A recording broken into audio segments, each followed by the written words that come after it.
comparison, defense spending last year was roughly $717 billion, and we spent $504 billion on these opioids, right? I'm not exactly sure how that number's calculated, but I would imagine it's the treatment, it's the police force, it's jailing addicts, it's the whole ball of wax, right? So over $500 billion, really expensive. Or if you can think about it as the combined value of the New York Yankees and Dallas Cowboys, two richest franchises in sports, about $10 billion roughly. If you think like me, that's 6.5 billion rounds of golf. Or if you think like Kristen, that's 1.75 billion pairs of really fancy nice shoes. Yep. Okay, so what's an opioid? This is simple. It's an opium-like compound that binds to one or more, there's 3 opioid receptors in your brain, and it binds to that. That part is pretty simple. What happens after that is extremely complex. It has to do with your dopamine delivery systems and pleasure and reinforcement and all these kinds of things. It's very complicated. I'm not going to spend any time with that. But practically, what are we talking about? These are the medicines and drugs that you're most likely to get prescribed if you go to the hospital and you get injured. Vicodin, morphine, OxyContin, oxycodone. We're talking heroin in that too. We're talking fentanyl in that too. These are very similar. When morphine enters your brain, it's basically heroin. Basically the same thing. Very, very similar. So the point is, these are not safe. I mean, they are safe, reasonably speaking, but in high doses and over time, we have to be very careful with these things.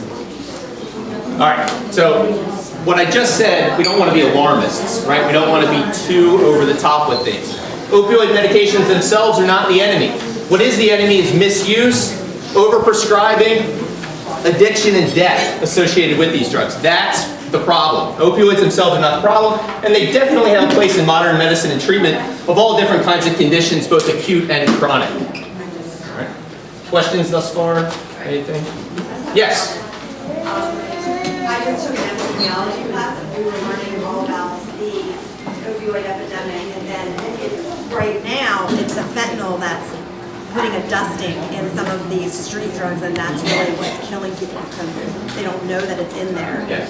Yes. So what speaks to the mindset of an addict is if addicts find out that a handful of people overdosed and died from one batch of heroin, they seek that out intentionally, which is just crazy. It boggles your mind why people would do that, but people are always looking for a better fix, a different high, that type of thing. So it just shows you the thought patterns associated with this and just how dysfunctional they are. Yes?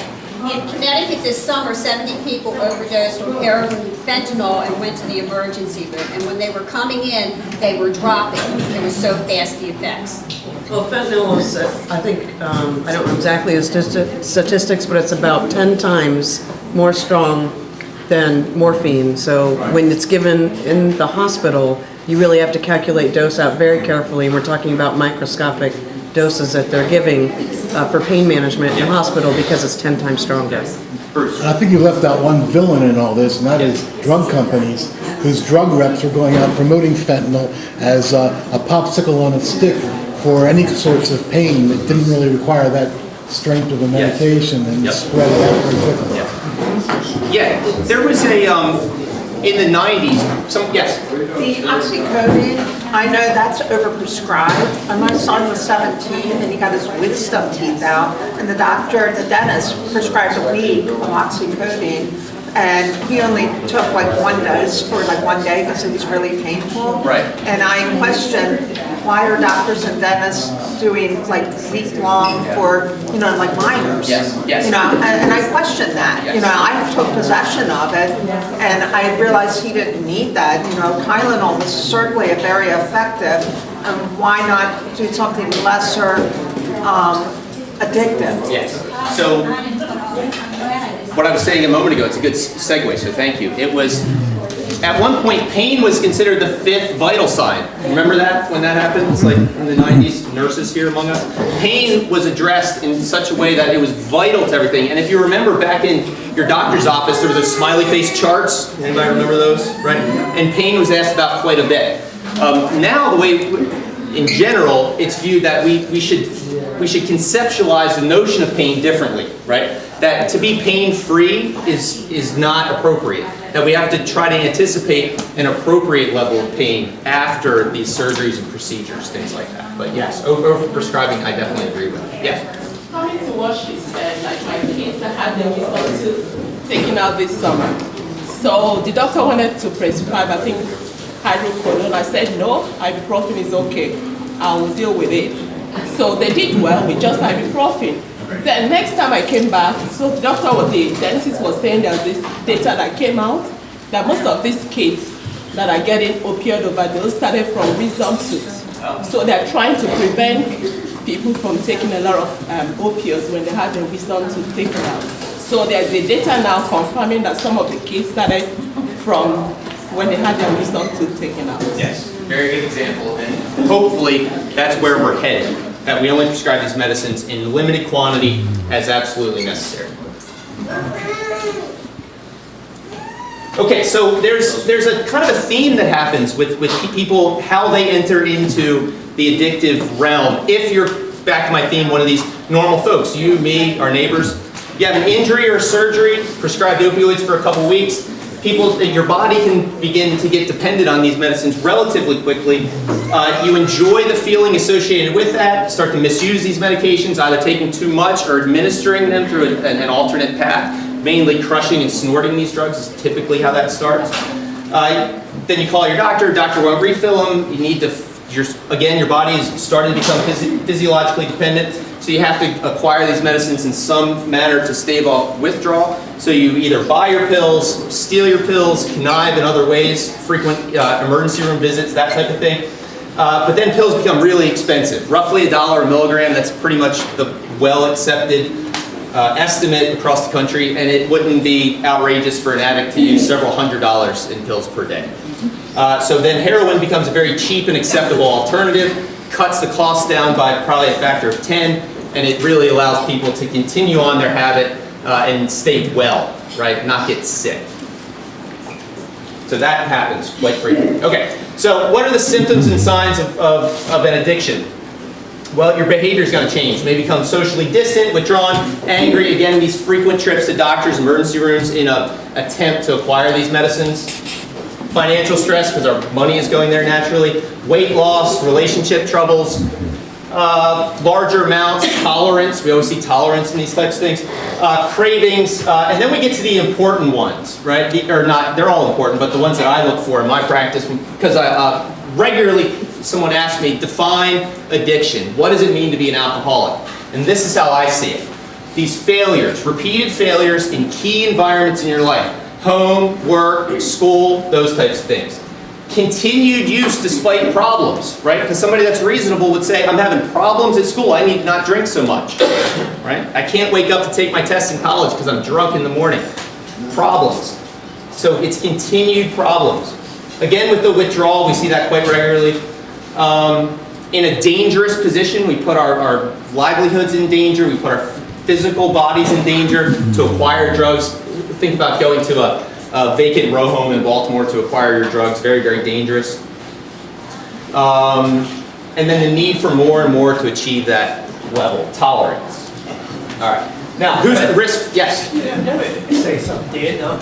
You know, my wife, when I had my knee replaced, I forget, they gave me Percocet. And my wife told me it changed my personality.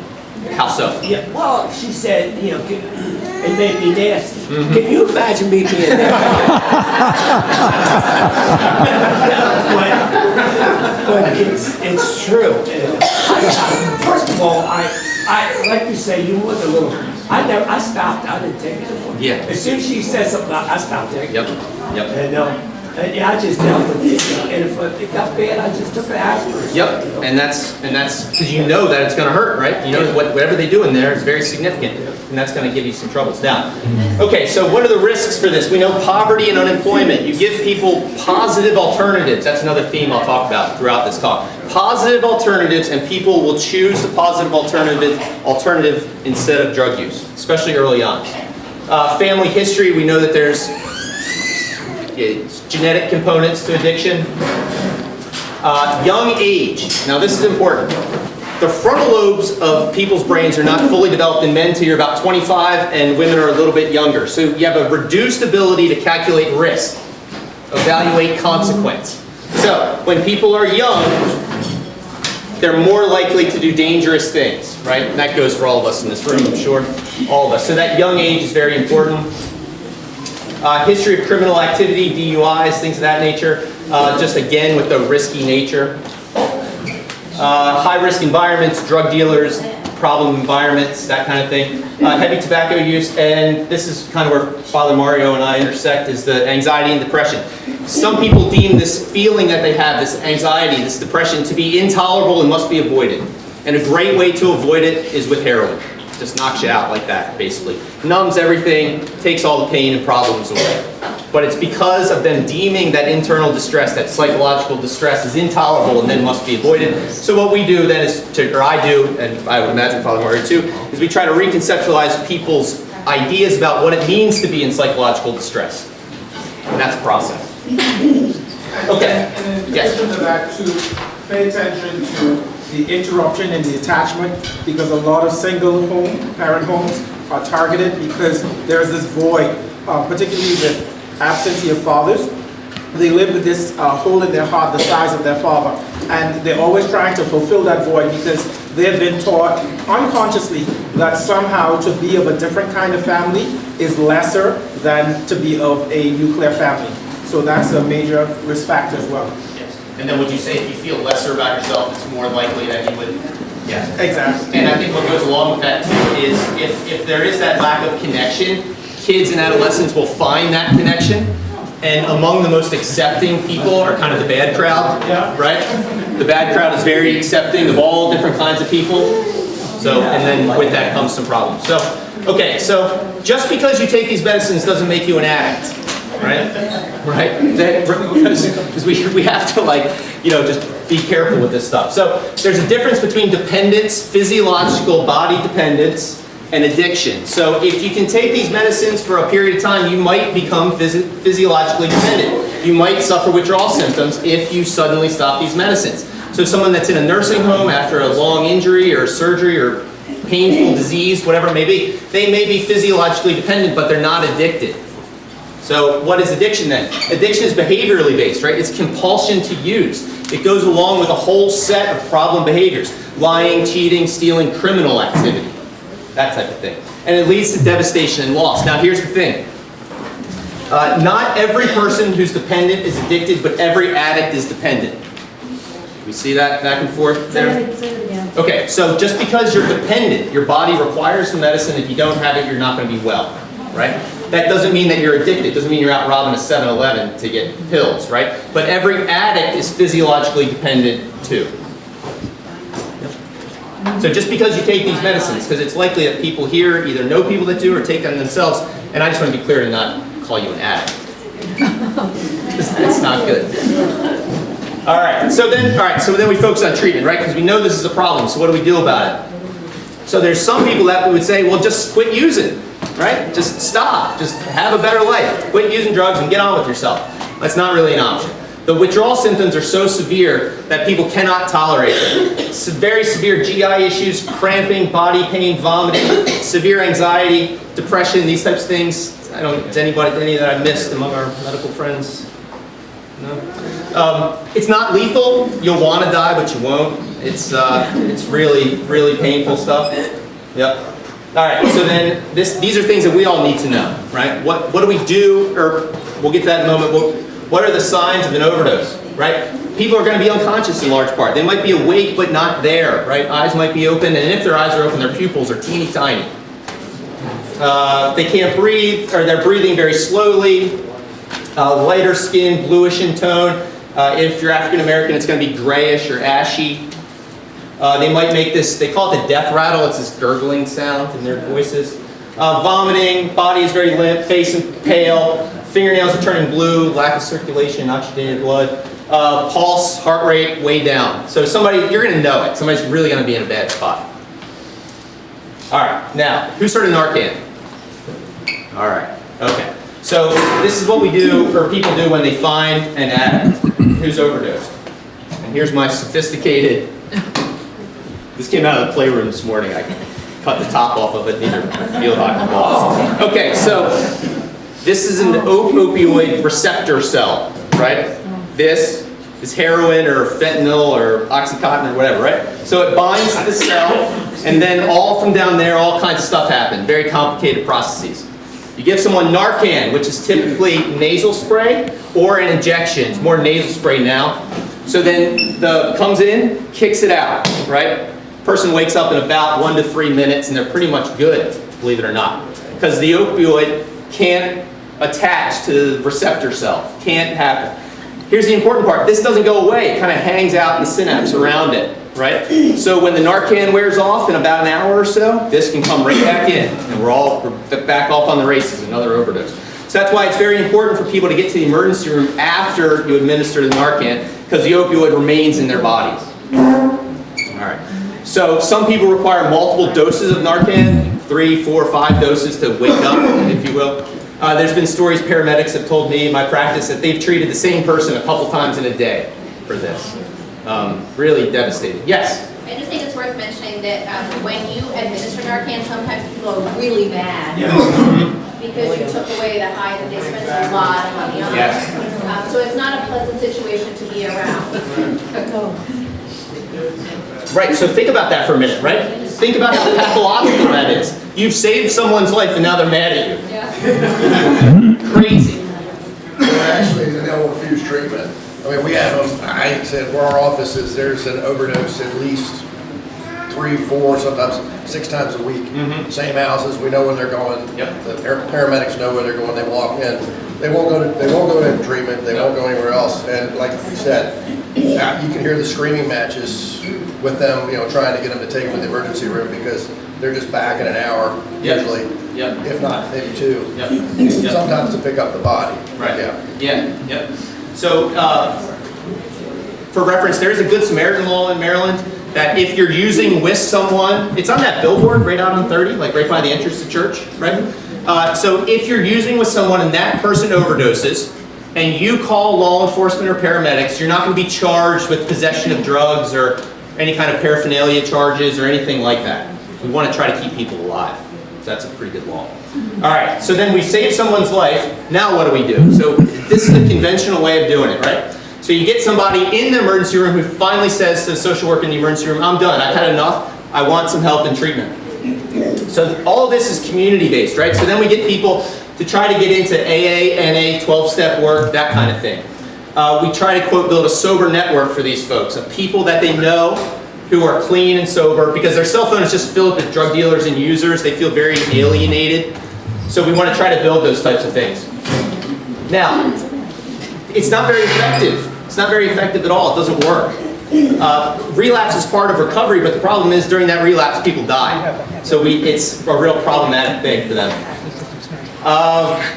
Roughly 40 to 60% of people relapse within 1 year, even if they have what I'll talk about next. It's medically assisted treatment. I'll talk about that next. But 90% of addicts never get treatment in the first place. Never get treatment in the first place. An important part, it's not because it's not there, right? It might not be to their liking, or it might not be exactly what they're looking for at the time. Many people are just not ever ready to get sober. There's a car, RAV4, engine is running out there. It's silverish. RAV4, the silverish RAV4 engine is running. Okay. All right. Okay, so then we get someone who now wants, somebody who wants treatment, long-term treatment. So we call this medically assisted treatment. It's vastly underutilized. It really is required for people to get well. So we're talking about Suboxone mainly, right? And Suboxone is really going to work kinda, don't quote me on this, but kinda like the Narcan, right? It's going to replace it. It's going to take away withdrawal. It's going to help people in the early stages of treatment. It also deals with the pain of withdrawal symptoms in a humane way. I don't believe there's any reason to punish addicts with making them go through withdrawal. That's my personal opinion. I just don't think it's humane. It's not kind. It's only going to push people further away. Now, when we get people off drugs and get them comfortable, then they can begin to work on things that led to the use in the first place. Maybe it's family issues, as Father Mario said, or it's intense anxiety. or some other kind of pain in their lives, again, that they deem to be unavoidable and then must be avoided. It deals with the guilt and depression, right? Because people's lives are ruined through this and they leave people in their wake. Children, wives, mothers, fathers, and they feel intense guilt about that. And virtually all addicts are going to require some degree of therapy to work through that, or other type of spiritual work, or whatever it may be. May I ask a question? Yeah. What about the families? Can they get involved in this too? Because they're being attacked for having, Yeah. So yes, it's very important that families are involved, but we also understand why families wouldn't want to be involved. Because they've dealt with this for maybe a number of years, or the people have stolen from them or lied to them, or there's been intense family conflict over the years, or there's all kinds of problems. It would be, in a perfect world, yes, we would have families involved in every case. And I believe if they were, we would see better outcomes, but unfortunately they're not. But yeah, we always try to incorporate people, again, to bring people into the fold, not out. That's, again, with the theme. Okay, and if some people use these drugs and get hooked, dependent, addicted, because of an underlying physiological condition, right? Knee pain, shoulder problems, whatever it may be. And if we get them sober, then we can, and into medical care, we can maybe address the conditions that led to the use in the first place. All right, here's an important point. Even really good treatment is not that good. It's not that good. And that's a real bummer, but that's just the facts. It's really not. So then we have to try to prevent these types of things. That's what we're after. So again, with positive alternatives, I'm kind of running short on time, but there's a bunch of research that I have here that I really encourage people to look at. It's based on the idea that the myth that we were all fed, that if you use heroin or cocaine one time, you're going to be addicted, it's a complete myth. It's just not true. I'm not advocating for any kind of experimental drug use or anything like that, but that's just not true. It's based on flawed research out of the 60s, where you put a rat in a cage with 2 water bottles. One had water, one had heroin-laced water in it. The rat would almost always use the heroin-laced water to the point that the rat killed itself. Happened over and over again. So then researchers surmised that that must how it would be in adults, that you'll take these drugs and you'll use it over and over and over again until you die. But you take the same rat, you take the same 2 water bottles, you put the rat in a cage that has good rat stuff in it, right? A rat park, food to eat, a fertile sexual partner, right? Games and toys and different things for the rat. The rat almost never uses the heroin-laced water. And when it doesn't use it in a compulsive, addicted way, right? So positive alternatives. Work, family, friends, community, church. Positive alternatives. That's really what we're after. So this guy, Carl Hart, really smart guy, really smart, really encourage you to look at it. His information is on these papers, which I have it all written down here, so I encourage you to take one. Really good stuff. It's just wrong. The way we believe about treating drug addiction in this country is just wrong. All right. So what can we do here at church?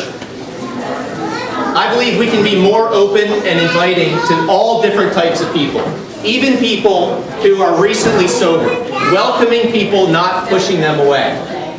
I think we have to start with our young people, so I'm glad that you're here today from the youth group. We have to try to get kids to feel as good about themselves as possible. If you feel good about yourself, you're less likely to slowly poison yourself over time and eventually end up dead from these things. We can also host AA, NA, Heroin Anonymous meetings here in this space. That's something the vestry's talked about, is getting this space to be wider used in the community. We can do more fundraisers. I know we do a lot already and it's a lot of work, but maybe we could try to support agencies, local agencies, that get people the help they need, this medically assisted treatment or help with other medical concerns. We can get Narcan doses here, and I'd be willing to coordinate that as if we get with the vestry to approve that and Father Mario. Because if we open this space up to other activities, right, like the crab feast, if we invite the public, that kind of thing, we're going to want to have that around. It's a real problem. And we don't want anybody to die here. We're trying to do just the opposite. You all can know the signs of an overdose, right? You all can know the signs of use. So then you can get yourself involved in that person's life. As scary as that sounds, or as uncomfortable as that is, going to someone who's in a hard time is always the thing to do in this place, because people already feel despair. They already feel marginalized. And when you feel marginalized and in despair and nobody's around, why not use? Why not use? Many addicts have told me over the years that their life stinks whether they use or whether they're sober. So why not use? So it's about trying to enrich their lives, not push them away. And we can educate ourselves through talks like this. Yes? I do know 2 young women that in their mid to late teens became involved with drugs and, had problems. But I will let you know that both of these young women, through support of their family and their church, and it was very difficult for their families, I won't go into details, but through the support of that, both young women today have gone beyond that and still have the family support,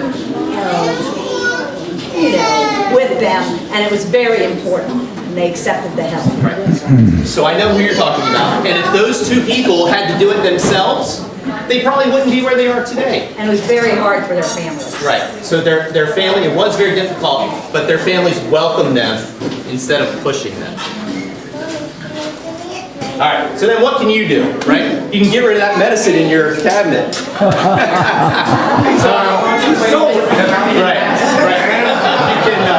He's sold it for a fundraiser. How do you get rid of that extra medicine? Excellent question. CVS often takes it, right? Hampstead Police, right? You can take your pills to the Hampstead Police Department, they'll take it. State Police takes it, right? Don't flush your medications. The meds are ending up in our water supply, that kind of thing. I just dumped a whole bunch. We cleaned out a medicine cabinet, dumped them all in a Ziploc bag, zipped it up. They have like it looks like a mailbox when you walk into the state police. You just dump it right in the mailbox. You just walk in the lobby, drop it, and walk out. Yeah, it's really easy to do. You shouldn't have any. You can't sell it in your cabinet. Exactly. Yes. Yes. Right. And if you decide to keep these medicines, despite our best intentions, keep them under lock and key. That's what I suggest. What you can do, too, is understand that this can happen to all of us. It can happen to you, it can happen to your loved ones. So don't fall under this myth that it's not going to happen to you or it's not going to happen to loved ones. You can ask your doctor for smaller quantities with more refills. Makes you go to the pharmacy, right? Put an extra step between you and the medicine. Educate yourself, and then if you see something, say something, right? If your neighbors are going through a bad way, or you think your grandchild might be doing something, say something. Reject the myth, and this is my own plug too. Avoid other medicines that have the potential for addiction, the benzodiazepines, Valium, Xanax, Klonopin, Ativan. Big problems with those too. Okay, so here are my takeaway points for us as I close here. Since we started, about 5 people have died. It's really tragic and unnecessary. Normal people like us, it can happen to us. Opioids themselves are not the enemy. Death, misuse, overprescription, those types of things are. Even with good treatment, it's really a tough thing. And prevention is key. But here's the takeaway. Here's the big thing. If you leave with nothing else, leave with this. The opposite of addiction is not sobriety, it's connection. Connection to communities, families, friends, those types of things. Thank you.